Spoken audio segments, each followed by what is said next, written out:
Hey everybody, before I get started, I just want to mention a couple of ways that you can engage with me on a more personal level. I have a few avenues set up and I keep focusing on one, and I figured why don't I make a short little video talking about all of them real quick before we get into these episodes. So first thing, Patreon. There's a link in the episode description and every episode description to the Patreon, as well as a video on the feed called Major Announcement that has all the details of what each tier offers and how much they cost. I implore you to check that out. I offer a lot of cool shit for my patrons.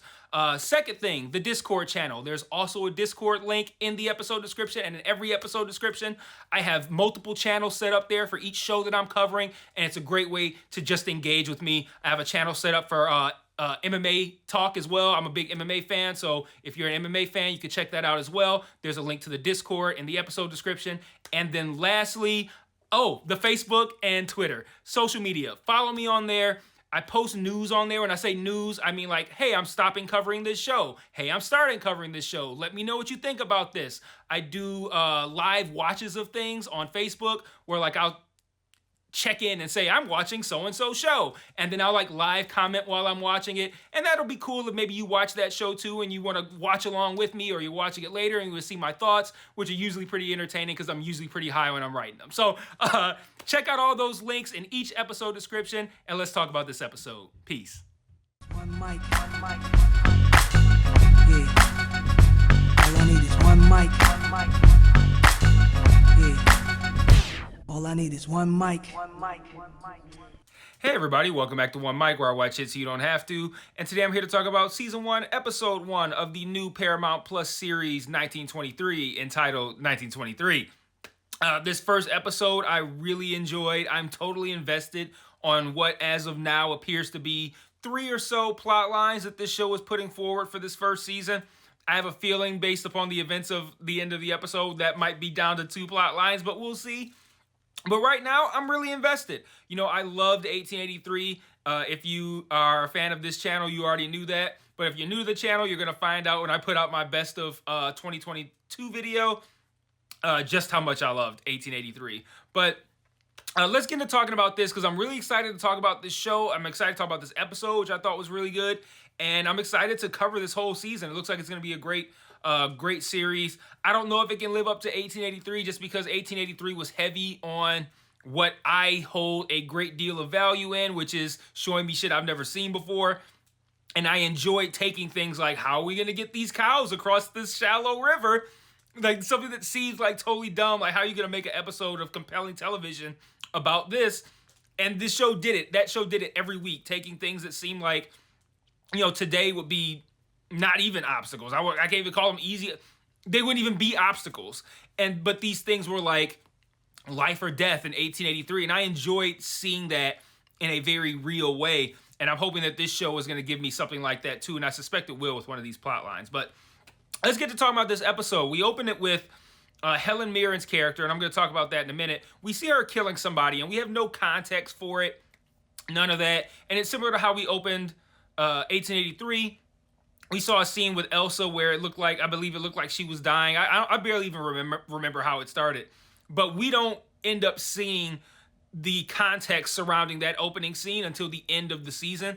So I suspect we're not going to see the context surrounding Helen Mirren's opening scene here until the end of the season as well. But, you know, speaking of 1883's Elsa, she's still narrating this story that takes place 40 years after the events of her own story. But let's get into this story for 1923. So, and I want to kind of like, I don't want to say walk you guys through this, because I don't want to, you know, talk to you like you're stupid. But this show and this whole series is a series of this collective series of shows, Yellowstone, 1883. I think it's important that we all have a strong grasp on who's related to who and whatnot. Like, this show needs like I mean, and maybe it exists, like a Wikipedia page that just breaks down the family tree. But since that doesn't exist, or if it does, I doubt you guys have seen it, I'm going to break down who we meet in this episode and who they're related to.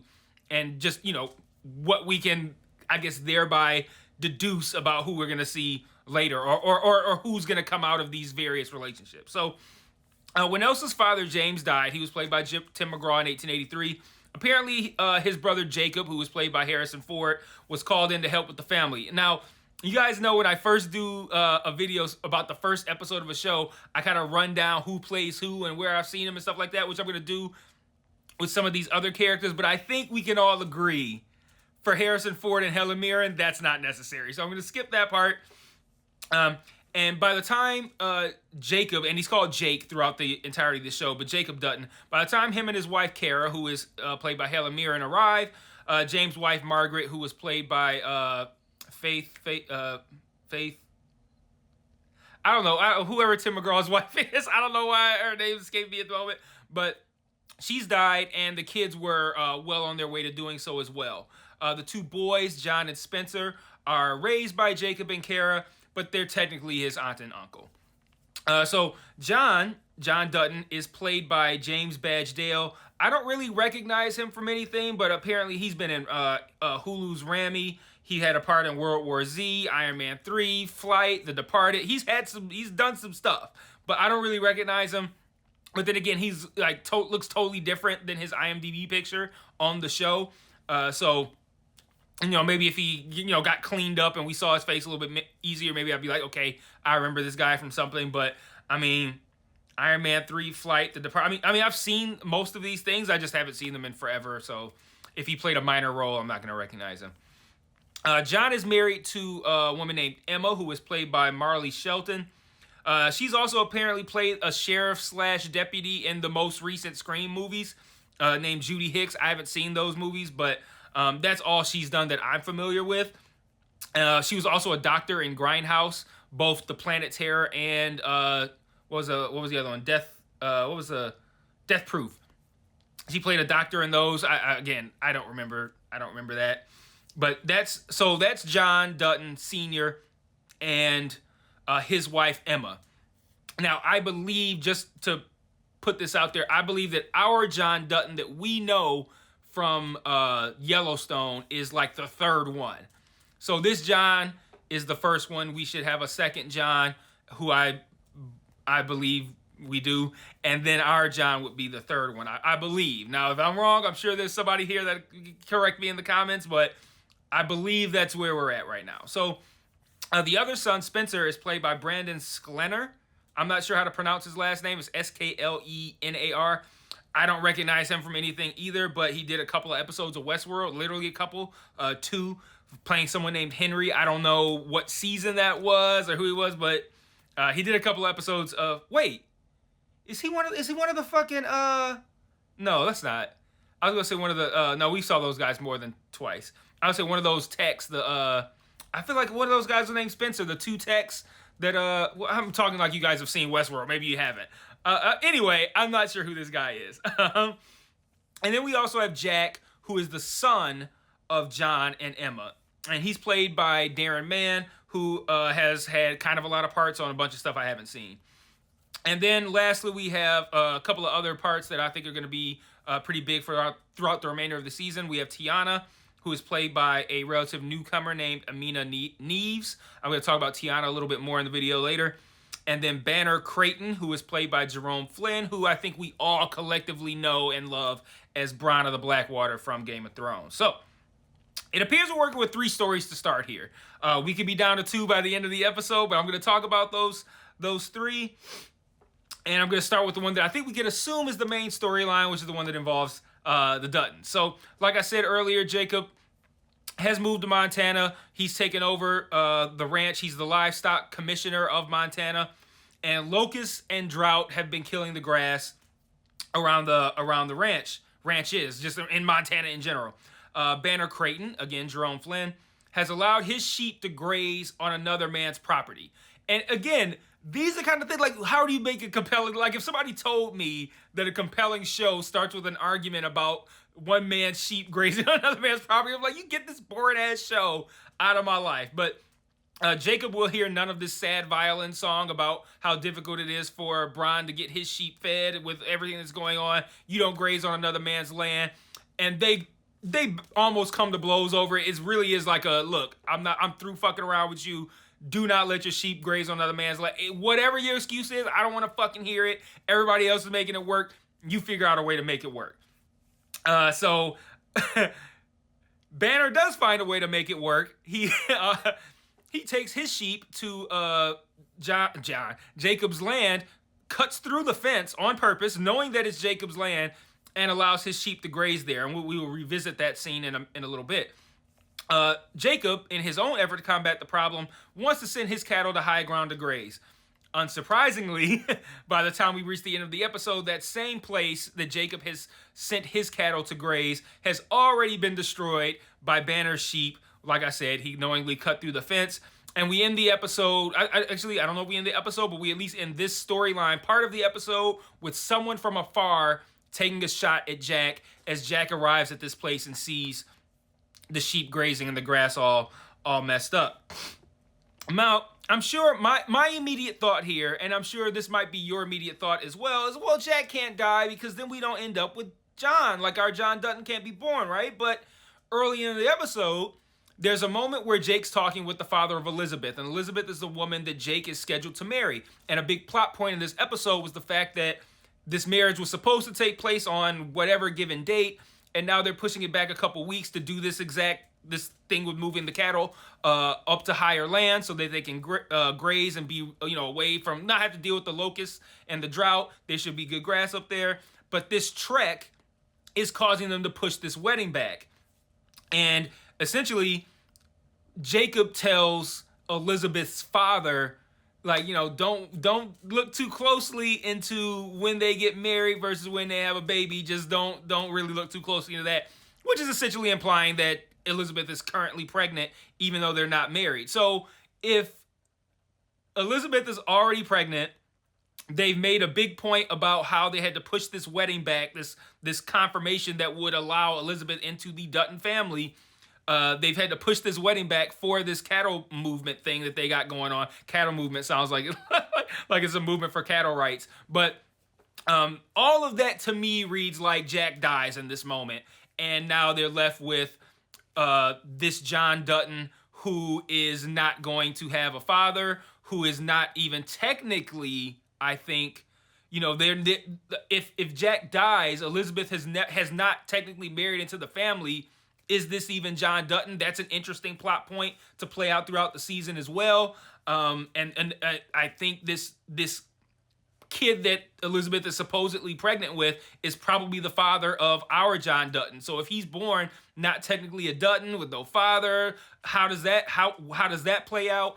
Obviously, what comes out of Jacob telling I'm gonna call him Brian. Jacob telling Brian, don't fuck with me. Don't be bringing your sheep on other people's property, and then he does that, and now they've wasted the time taking the cattle up there, and he's got a dead great nephew and possibly has left a potential John Dutton with no father and no Dutton name. Probably not going to go very well for Brian. I think that's safe to say. The other main storyline that seems to take place in this episode is at what I'm guessing is like a boarding school. It's run by these Catholic nuns. It seems like they're essentially teaching these Native American girls to forget about, like, hey, don't worry about your culture. Learn our new white ass culture because we took over all your shit. So now here's us forcing our culture and beliefs on you. Yay! Like, that seems to be what's playing out here. There's a pretty horrific set of scenes in this episode in which we see the lead nun, at least for this episode. Her name's Sister Mary. She strikes the hands of this student named Tiana with a ruler. The Tiana who I talked about, when I was running off the cast, with a ruler for not flawlessly reciting the chemical makeup of soap, whatever. And then when Tiana is sent to the office, this guy, the priest who's in charge, I guess, of this school, he does the same thing to her for, I guess, being overly brutal on Tiana. But then Tiana's like, hey, stop. Like, you've gone too far. And he's like, you know what? You're right. I appreciate how kind you are. Now I'm about to fuck you up for interrupting this. And then he whips her legs. That was a really tough sequence to watch. But then later in the episode, we see another scene that's less violent but equally horrific, where they make these girls do like this public bathing where they tell them step by step what to do, like step out of the tub, step into the tub, they even break it down like wash this part of your body, now wash this part of your body, now step out, now dry off it. Like, it's very organized, I guess would be the nice way to put it. Dehumanizing would probably be a more accurate one. And in this scene, we see that Tiana's legs are like still actively bleeding, even though she just got out of, like, you would think if she just got out of water, the water would be red and her legs would be like, wet. Maybe you'd still see visible cuts, but they wouldn't be like dripping blood. She's still like blood is still like draining down her leg in this scene.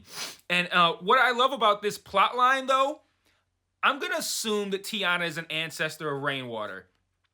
I like the fact that this plot line could provide a little bit of balance to the Dutton Rainwater storyline in Yellowstone, because I think we are inclined to side with John because he's the protagonist of the show, with Yellowstone I'm referring to.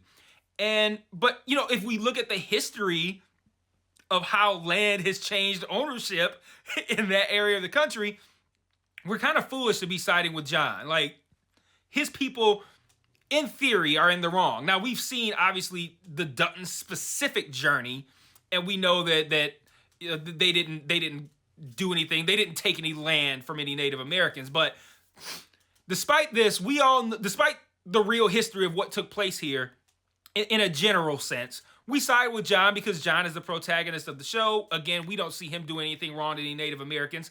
But if this Tiana storyline can play out in a way that can make us more empathetic to the Rainwater side of things, that can kind of make us go, maybe you might want to reconsider that, not necessarily maybe changing sides, like who you side with, but I think we are meant to, I hope, look at the relationship between John and Rainwater and Yellowstone a little bit differently, in the sense of like maybe not looking at John as like the protagonist in this relationship and Rainwater as someone who may not be his enemy, but someone who needs to be thwarted. We might look at this as more of an even relationship. Like, I see John's side, I also see Rainwater's side. And maybe you'll be somebody who'll watch this and be like, you know what? Fuck the Dutton family. I'm on Team Rainwater. Who knows? But I like the idea of providing some context to the Rainwater storyline in Yellowstone to help just provide a little bit more balance, and which is what we need, because, like I said, the reality of the situation here, the Native American people are the ones who got screwed over.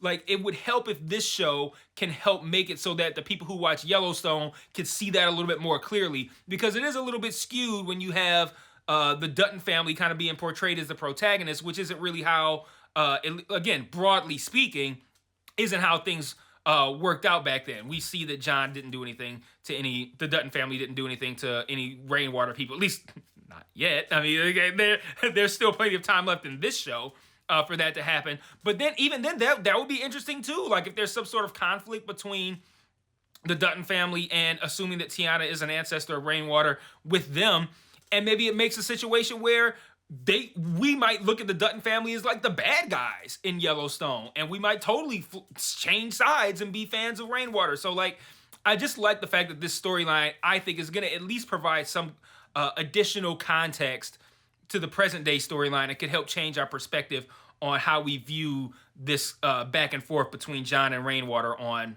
Yellowstone. We also find out that the people who leave this school have promised to write back, but the people who are still there have not received any of these letters, and it calls into question, okay, are the nuns taking these letters, or are these letters not even being sent at all? So there's a little bit of added intrigue there as well. And then I'm also wondering, I feel like this Sister Mary was extra hard on Tiana, so I'm curious about what their backstory might be, what their history might be. Like, I don't think this was just this girl is just not doing a good job, so I'm going to be harder. Like, it felt like there's something personal between them, and I'm interested in seeing what that is. Lastly, we have a third storyline, at least in this episode, that takes place in Africa. I think Kenya specifically. I believe I saw like a Nairobi train station. James' other son, Spencer, is in Kenya, like I said it would seem, and he almost seems to be like an animal. I don't say an animal mercenary because that makes it sound like he's an animal who is a mercenary, but he is like a mercenary, but like for animals. Like, if someone has a problem with an animal, they call him, like he's like the big game Ghostbuster or some shit. He ends up hunting this leopard. The leopard kills a guest before he puts it down, but unfortunately there's a second leopard, and we actually end the episode with that leopard leaping at Spencer. We don't know what happens. I don't know if this is going to be a plot line that's going to play out throughout the season, and that would obviously only happen if Spencer lives through this encounter, or if Spencer will die in this encounter, and this will be a plot line that kind of plays out back in Montana with Jacob and Kara having learned that they've lost both a nephew who they raised and a great nephew, the nephew who they raised being Spencer, and a great nephew Jack. Because I feel pretty sure that they have telegraphed Jack dying in this moment. So yeah, I'm wondering if this is just going to play out in Montana. It's going to be like, oh, right after I wrote Spencer asking him to come back, he ends up dying, and then that has some sort of ripple effect in Montana. Or if Spencer will live and we will see a season-long plot thread in Africa that's completely separated from what's going on in Montana. I'm in regardless. I'm interested in whichever way that plays out. I find both of those ways compelling. So, like I said, I'm all in on this show. I love that it showed me something I'd never seen, like I asked for from 1883. I think we're getting that with this boarding school plot line. I'm super invested in that. I'm super invested in what's going to happen with Spencer. I'm super invested in what's going to happen with Jake and this land and Bron and the grass and all that kind of stuff. Super invested. I'm really excited to see where this is going. I will be here every Monday to talk about Sunday's episode, so I will see you guys next week for episode 2. And until then, peace.